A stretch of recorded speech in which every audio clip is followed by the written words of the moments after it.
Kita datang ke sini semata-mata untuk mengenal Allah, bukan?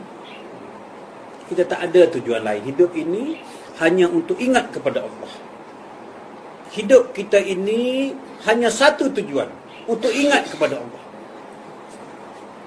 Kita makan nak ingat Allah, kita baring nak ingat Allah, kita melangkah nak ingat Allah. Macam mana kita nak ingat kepada Allah? Cuba. Tak usahlah kata kita ingat Allah dalam makan, dalam berjalan. Kita nak ingat Allah dalam sembahyang saja cukup. Macam mana nak ingat Allah dalam sembahyang? Kita ambil ingat Allah dalam takbir saja. Baik, misalnya seumpamanya Allahu Akbar. Nak ingat Allah macam mana? Cuba bagi tahu. Allah itu tidak boleh digambar-gambarkan. Allah tak boleh nak dibayang-bayangkan. Allah tak boleh nak dikenang-kenangkan. Tuan-tuan nak ingat apa? Cuba fikir sikit dalam hati ni. Ni takbir ni. Allahu Akbar kan? Nak ingat Allah macam mana? Allah bukan biru, Allah bukan kuning, Allah bukan empat segi. Nak ingat Allah macam mana? Cuba. Allah tak boleh nak digambar-gambarkan. Nak bayang tak boleh. Nak diwajah-wajahkan tak boleh. Nak dikenang-kenangkan tak boleh. Nak dibagai-bagaikan tak boleh. Sebab bersifat Allah ini laisa kamitslihi syai'un. Allah bersalahan daripada yang baru. Bersalahan apa yang kita kenang-kenangkan bukan Allah. Bersalahan daripada apa yang kita bayang-bayangkan bukan Allah. Habis, macam mana tuan-tuan ingat kepada Allah? Cuba. Ini belum mengenal lagi ni. Mari kita belajar nak ingat kepada Allah. Macam mana nak ingat? Cuba. Allahu Akbar. Nak ingat Allah macam mana? Yang kita sebut Allah itu nama. Mana Tuhan yang ampunya nama? Yang kita sebut tu suara bibir mulut. Allah itu suara daripada halqum. Suara daripada halqum. Habis je kalau tidak ada halqum, mana perginya Allah? Yang kita sebut Allah tu suara lidah dengan bibir mulut. Jika kalau tak ada bibir mulut dengan lidah, mana perginya Allah? Cuba. Bagaimana menyatakan wajah Allah? Kita baca tadi pun dah baca, mana kamu hadap, itulah wajah Allah. Fa aina ma tuwallu fasama wajhullah. Mana aku hadap, itu wajah Allah. Tapi bila tengok ni warna apa ni? Warna merah ke wajah Allah? Wajah Allah merah ke? Tapi nak kata wajah benda lain tak boleh. Macam mana nak nampak wajah Allah? Jadi bagaimana nak nampak wajah Allah? Jangan lihat merahnya, lihat pemilik merahnya. Jangan lihat syurganya, lihat pemilik syurganya. Barulah nampak dia. Pemilik aku siapa? Allah. Nampaklah dia lah tu. Aku bertukar wajah daripada gunting kepada tajam. Aku bertukar wajah daripada gunting kepada tajam. Tajam tu siapa? Aku. Jadi tengok merah pun tak apa, kuning pun tak apa. Tengoklah. Janji kamu lihat di sebalik merah tu aku lah. Itu pemiliknya, ya. Tengok baginda Rasulullah sallallahu alaihi wasallam. Bermulanya dia berpindah daripada kota Madinah ke kota Mekah. Daripada kota Mekah ke kota Madinah. Dia ajar sembahyang tidak? Dia ajar puasa tidak? Dia mengajar apa? Tauhid, mengesahkan Allah, iaitu mengenal Allah, mengenal Allah, mengenal Allah. Selama mana? Selama 13 tahun dia belajar ilmu mengenal Allah, iaitu ilmu makrifat Allah, iaitu tauhid kepada Allah. Selepas 13 tahun baru datangnya sembahyang, baru fardunya haji, zakat semua. Selepas 13 tahun dia mengajar mengenal Allah, baru turunnya sembahyang. Tapi sekarang kita sembahyang dulu. Sepatutnya kita belajar mengenal Allah dulu, iaitu mentauhidkan Allah, mengesahkan Allah, mengenal Allah dulu. Baru sembahyang 13 tahun. Jadi macam mana nak mengesahkan Allah? Yang saya cerita tadi. Baik, saya lanjut lagi. Kalam erti apa? Sebut kuat-kuat kat sini. Kalam erti apa? Sifat siapa berkata-kata? Sifat kita? Habis hidup popek tu apa? Kata bisu. Siapa berkata-kata? Aku lah itu. Kenapa kamu masih tak nampak aku? Melihat aku. Tak perlu kamu cari. Bangun tidur tak perlu cari aku. Yang melihat tu akulah tu. Dengar, aku itu. Yang berkata-kata siapa? Aku. Ada dua lagi. Hayat erti apa? Sifat siapa yang hidup? Sifat kita? Mati. Tuan-tuan mati ke hidup? Kalau hidup Allah. Tuan-tuan hidup ke mati? Mati. Allah sifat hidup, kita sifat Mati. mati. Kalau mati pasal apa tak duduk dalam tanah? Pasal apa tak duduk dalam kubur? Pasal apa duduk atas rumah ni? Mati, duduk dalam tanah lah. Duduk dalam kubur tu. Mati ke hidup? Hidup. Siapa hidup? Aku itu. Wujud erti apa? Ada. Sifat siapa ada? Sifat kita ada tidak? Nyatanya Allah. Kenapa kamu masih tak nampak? Fa'aina ma tuwallu fasamma wajhullah. Mana saja kamu hadapkan mukamu, wajah siapa kita nampak? Baik. Ini wajah buku ke wajah Allah? Ni cakap. Buku. Percaya ke tidak pada Al-Quran? Dia kata apa?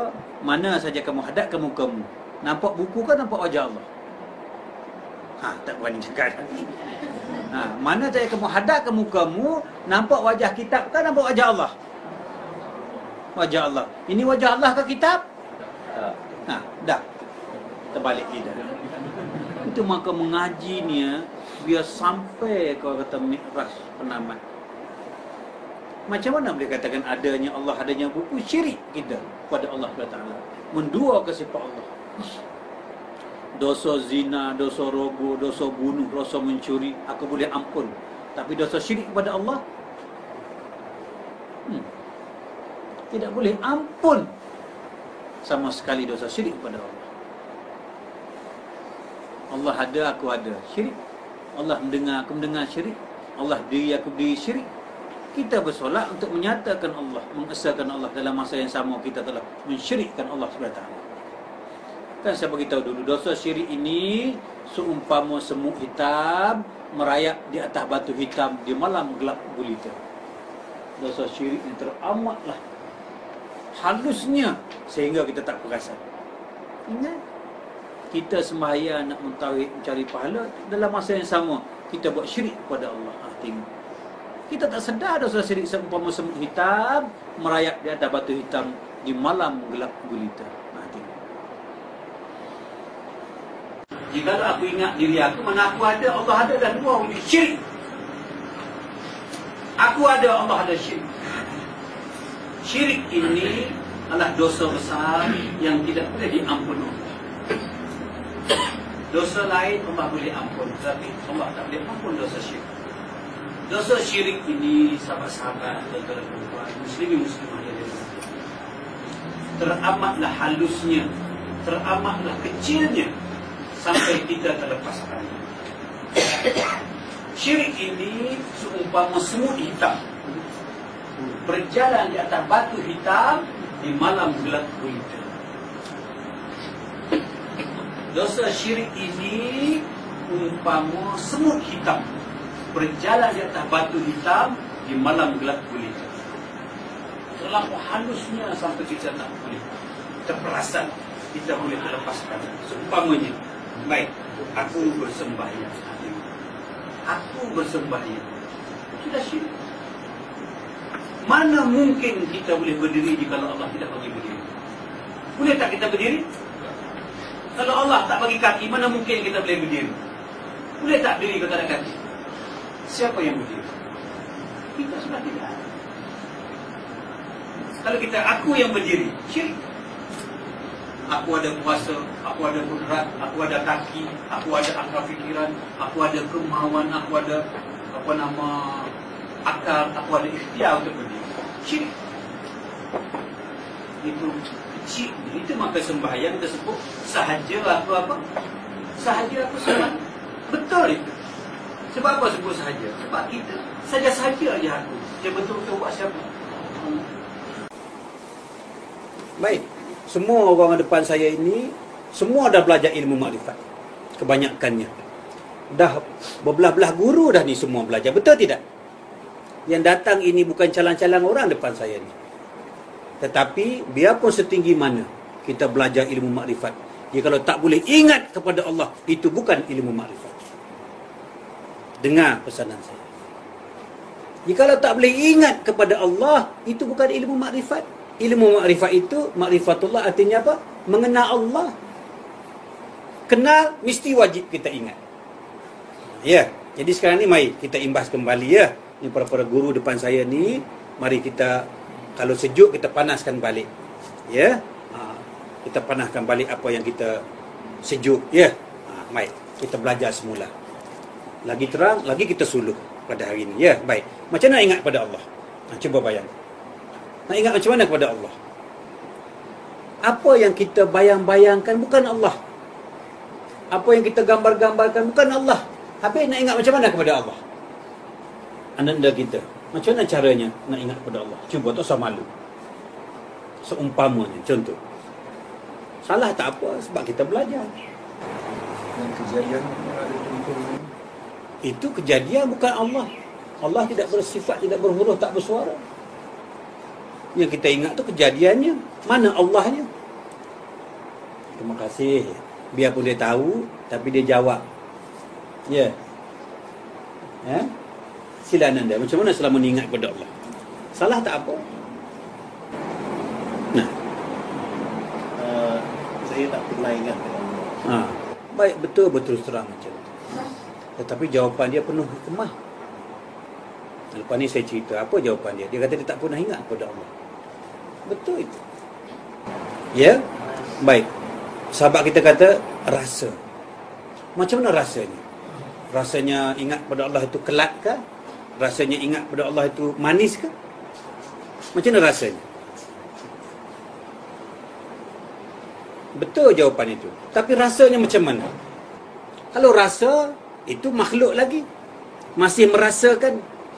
Ada wujudnya dua lagi tu. Aku merasa masin kan? Mana masin satu, lidah aku satu, dua. Betul dah jawapan tu, tapi saya kona sikit. Last kali cuba, Ananda. Macam mana rasanya ingat pada Allah? Waktu kita tak ingat apa-apa, kita pejamkan mata seperti yang Ustaz kata, kita dah balik pada asal mati tadi.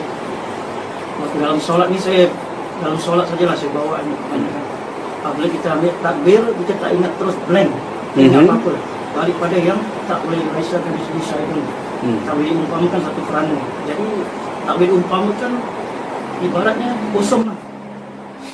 Baik, benar tu. Tapi kalau kosong, ini nak simpan mana ni? Aku nak serah diri kepada Allah, berseumpama kan?